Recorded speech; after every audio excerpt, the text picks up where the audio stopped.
Hello, everyone.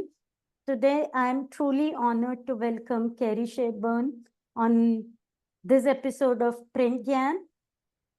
Cary is a highly respected industry analyst, journalist, and consultant with over 25 years of experience in the printing and graphics communication space. She has authored several influential books and countless articles. She is widely recognized for her thought leadership in digital transformation and emerging technologies in print. Cary has also been at the forefront of conversation around AI, automation, and sustainability, helping print businesses stay competitive in a fast changing landscape. So I'm excited to dive into today's discussion with her and tap into her wealth of knowledge. Hello, Cary. Thank you so much for joining us today. Thank you for having me, and thank you for the kind words. You're most welcome. So, as you know, AI has become one of the biggest buzzword in every industry, including print. To get us started, would you like to share what AI really means?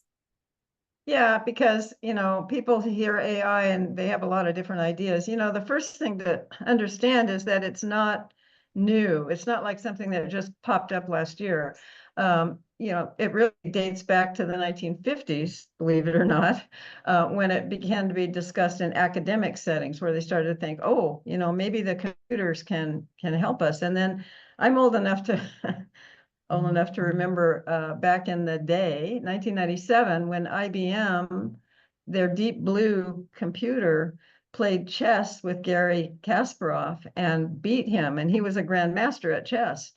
But of course, it took a supercomputer to do that. Today, you have that supercomputer in your pocket, right? Right. So AI, what is AI? Well, according to Oxford Languages, it's the theory and development of computers. This get a little geeky, but the theory and development of computer systems able to perform tasks that normally require human intelligence, like visual perception, speech recognition, decision making, language translation, those kinds of things. In other words, it gives machines or computers the ability to seem like they're human intelligence.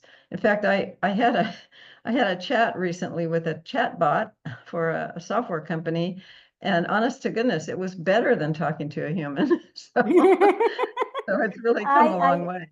I agree. I agree. So I think a lot of people in fact get confused understanding the difference between AI, automation, and machine learning, right? Mhm. Because if we talk about it, AI is the superset of all of these. So we started with automation and then we brought in the machine learning so that we can train machines to do jobs repetitively based on the data they collect over the time and increase the efficiency. And now it's AI where it can think, it can react to the data and right. So I think Right. usually people do have a lot of confusion when this terms are thrown constantly at them, right? um, Now, please share your perspective on where you think the real opportunities lie for print businesses when it comes to AI. Well, the first thing I want to say is that when I talk to printers, sometimes they say, "Oh, well, it doesn't apply to me," but it does, and you have to sort of step back and see, okay, if I search something on Google, there's AI built into that. You get an AI summary at the top now. If you have a MIS or ERP, AI is built into that. So I mean, it's everywhere, and it's going to only increase. And in the beginning, we sort of thought, well, in the beginning, not in the last, when it first became a buzzword, there was a big discussion about whether it was going to destroy humanity. But I don't think we have to really worry about that, hopefully. And I'm glad you brought up machine learning, because an example of that, I don't know if you're familiar with Roomba, the little vacuum cleaner that runs around. That vacuum cleaner learns. It at this point doesn't have AI built in, but it can learn where to go in the house and how not to fall down the stairs. So there's that kind of thing going on as well. But I Yeah. think think in terms of printing businesses, there are two areas that I think that they should really focus on when they think about AI. The first is the back office, because you have all this data and you have all the information about your customers, about their jobs, and when they're going to do a reprint and things like that. So you can do things like set up a system where an email comes in and an AI app processes that email without the need for a customer service rep. And if there's an issue, it bounces it out and the CSR can work on it.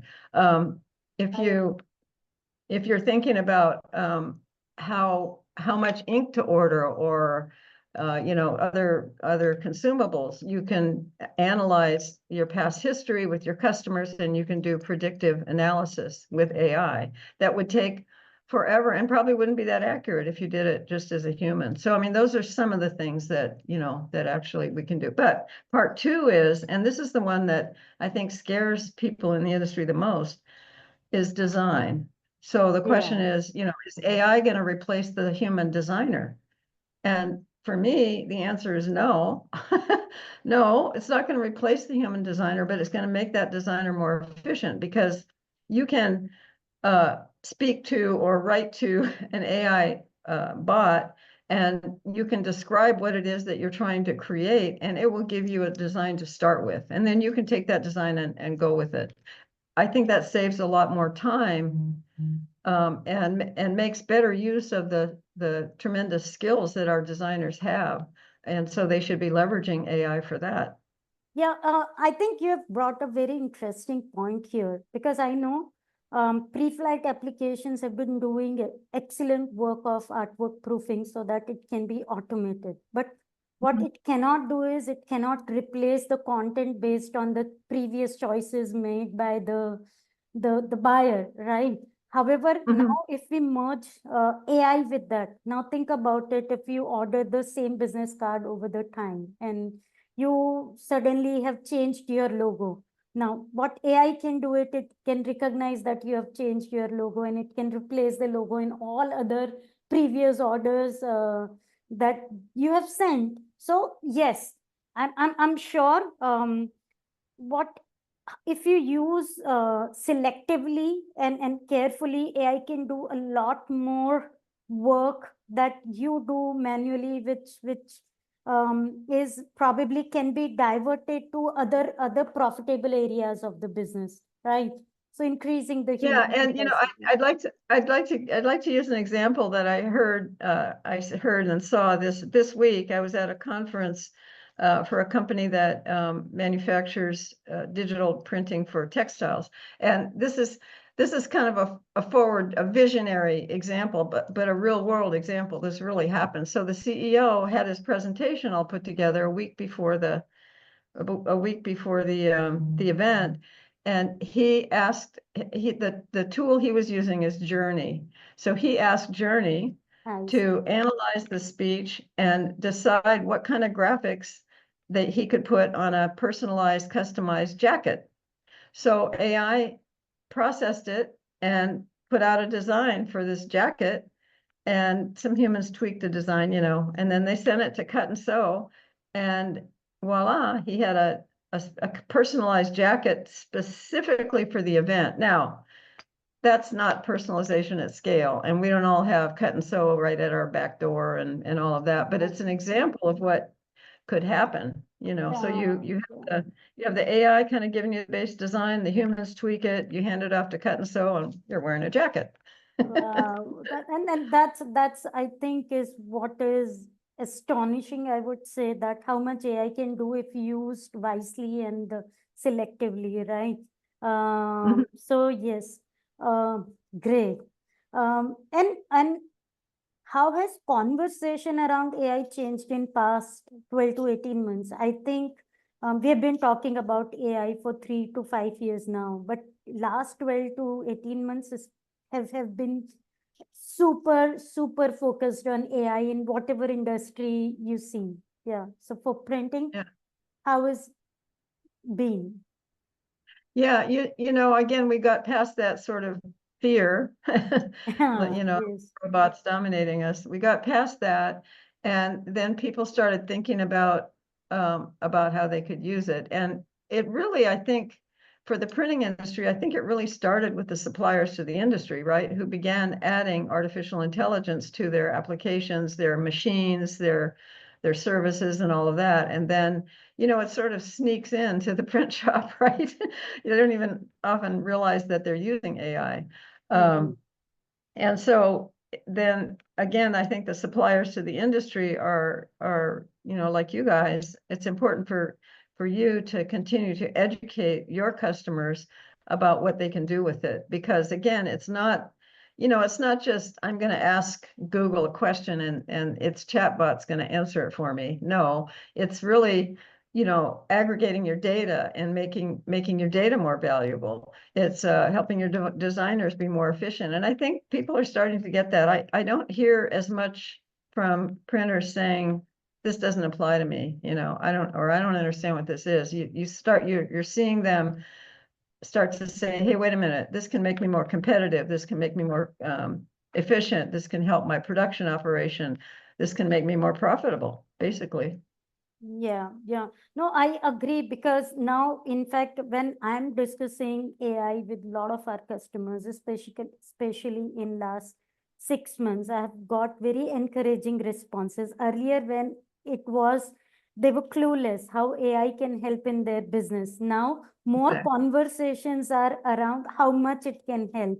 So we have helped people bringing in automation in the prepress process, workflow automation, so that how agentic workflows can help them, download a lot of repetitive tasks to AI agents rather than getting their production team doing the same work over and over again.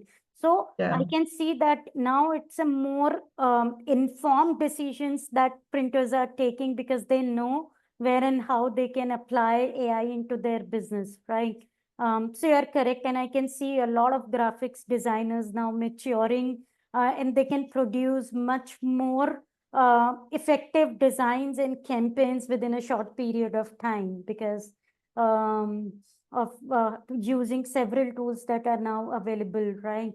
And for the designers and for their customers, another benefit is they can quickly generate 3, 4, or 5 possible designs that the customer can say, oh, I kind of like that, but then I like that part of this one. And, so it starts the conversation at a different level. Yeah, And exactly. that makes that whole, the interaction between the designer and the customer much, much more efficient as well. Yeah, exactly. And I was doing a card design with my daughter last week, and then we were using this platform, and based on the 3-4 designs she has created, she got wonderful ideas. Okay, if you like this, so it was a farewell party for her friend, and she was designing a farewell card, and it could took up the essence of her favorite colors, if she liked what elements she was putting in, and then in next 10 to 15 minutes, I guess the AI workflow have educated the system well to understand her color choices, her clip art choices, her messaging choices, and it was then suggesting the other designs that she could use, and she's just 14, and she was amazed. Okay, this is how much AI can help even a student or a housewife or anyone who doesn't know anything about graphics, but it can make them a pro graphics designer probably to do it on their own. So yeah, there are. But it's also, there's also a cautionary part of that too. And, you can't necessarily take, and we're talking about graphics, but also more particularly in text, you can't just take what they give you and use it. You need the human intervention to review it. And a classic example of that, here in the United States, there's I guess you would say, somewhat infamous person named Michael Cohen. He was part of the whole administration in the first term. And he's an attorney, right? He's an attorney. And he has an attorney, and they put together a briefing for the judge with a whole bunch of citations, legal citations of cases that were relevant. And the judge is like, none of these links are right. None of these cases pertain to what you're saying. And so what they did was they just took whatever they used, Yeah. ChatGPT or whatever, they just took it and submitted it instead of adding that human element. And that human element is, maybe in missing. 5 years we won't need it as much, but right now we really, really need it. Exactly. So based on this, do you really feel that there is a still more hype than substance to using AI? I think we're a little bit past the hype. I really think there's more substance now, particularly when you think about the printing business. If you think about the world at large, maybe there's still a lot more hype, but I think that we're at a point where, well, printing businesses typically are struggling with their margins and, labor costs and all those things. And I think that they're really starting to see, hey, this is going to work for me. And what the vendors are telling them is implementable now or in the very short term. So it's not like they're saying, it's not like we're going to Drupa and we're saying, oh, in the next 4 years, we're going to be able to do this. No, this is stuff that we can do today to make our businesses more efficient. Okay. Yeah, I totally agree that we have passed that stage of hype and we are seeing more real life examples of efficient implementation of AI everywhere, right? It's just knowing where to start and how to start, right? And that brings me to my next question that let's say if you have a very small scale or a mid-sized printer who wants to include now AI to increase his profit margins. As you said, they are struggling with their profit margins. Would you like to suggest or share from your opinion that where should they get started? You said, Yeah, I mean,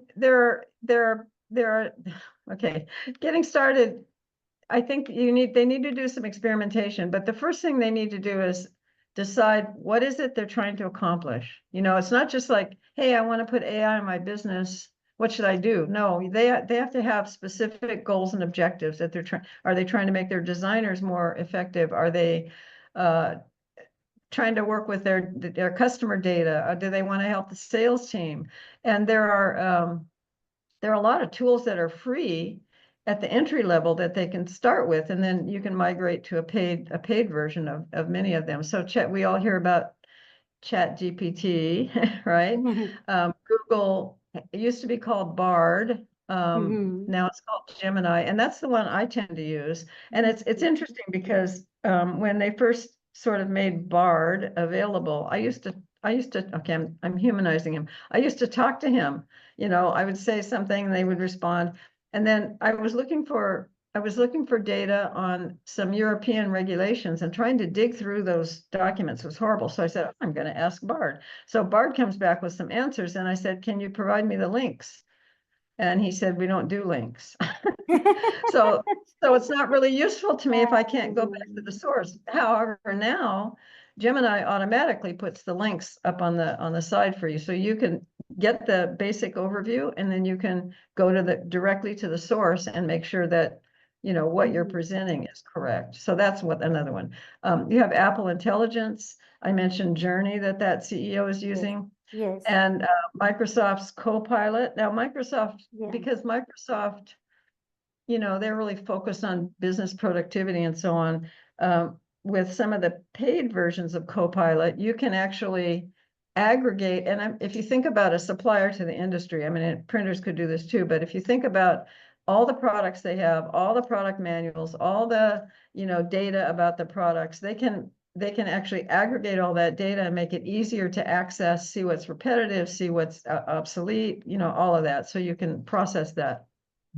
And the other one that I wanted to mention, because I've had some personal experience with it as well, is Adobe's Firefly, because obviously in our industry, we all use Adobe, and Adobe Firefly is a free generative AI tool that people can use.